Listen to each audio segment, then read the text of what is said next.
Hi guys, welcome to my channel. Let's start a video. आज हम Hinduism को encode करेंगे। एनकोडिंग से क्या मतलब है हमारा? एनकोडिंग से मतलब है किसी भी बात के रहस्य को समझना। अब हम हिंदुइज्म में ऐसे क्या रहस्य ढूंढेंगे जिससे हम उसे आसानी से समझ सकें। तो हिंदुइज्म कब शुरू हुआ ये तो खुद हिस्टोरियंस और बहुत सारे आर्कियोलॉजिस्ट भी नहीं बता सकते। इसके टेक्स्ट -25,000 सेंचुरी में मिलने शुरू हुए थे। उस समय जो भाषा का इस्तेमाल किया गया था उसे समझना थोड़ा मुश्किल है, क्योंकि उस समय उन शब्दों का इस्तेमाल किया गया था जो उस समय बहुत ज़्यादा प्रचलन में थे, और आज हम 21st सेंचुरी में हैं और उन बातों को समझ पाना शायद थोड़ा मुश्किल है।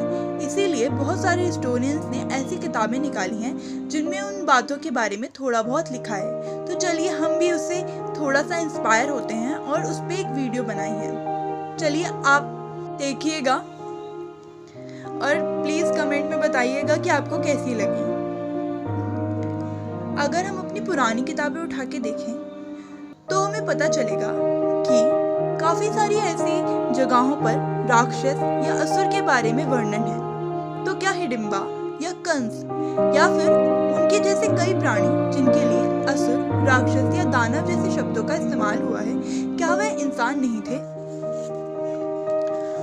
अगर हम यह बात अपने वेदों और पुरानी किताबों में खोजें तो हमें ये पता चलेगा कि राक्षस या असुर जैसे शब्दों का इस्तेमाल जिन लोगों के लिए किया गया है वह भी मनुष्य थे, मतलब इंसान थे। किंतु उनके लिए इन विशेष शब्दों का इस्तेमाल क्यों किया गया? चलिए आंसर ढूंढते हैं। तो राक्षस शब्द का इस्तेमाल उन लोगों के लिए किया जाता है जो कि ब्राह्मणीय नियम नहीं मानते। ब्राह्मणीय नियम नहीं मानते से क्या मतलब वह लोग अलग तरीके से रहते हैं। वह झुग्गी झोपड़ी में नहीं रहते, वह खुले स्थानों पे नहीं रहते, वह एक घने जंगलों में रहते हैं, वह ब्राह्मणों द्वारा बनाए गए विवाह के नियमों को नहीं मानते, और भी बहुत सारी चीजें। महाभारत में राक्षस शब्द का इस्तेमाल महाभारत की एक महत्वपूर्ण कैरेक्टर हिडिंबा के लिए किया गया है। तो चलिए अब हम जानते हैं कि असुर शब्द का इस्तेमाल क्यों किया जाता है। असुर शब्द का तात्पर्य है बुरे विचार। अब बुरे विचार तो हमारे और आपके मन में भी आते होंगे ना। तो कैसे बुरे विचार? वेदों में 2 प्रकार के विचार बताए गए हैं, अच्छे और बुरे विचार। उस समय बुरे विचारों में माता पिता की रिस्पेक्ट ना करना, कन्या व ब्राह्मण को सम्मान न देना एवं उन्हें मार देना, और भी बहुत सारे ऐसे नियम थे। और वो नियम जो नहीं पालन करता था उनके लिए असुर शब्द का इस्तेमाल किया जाता था।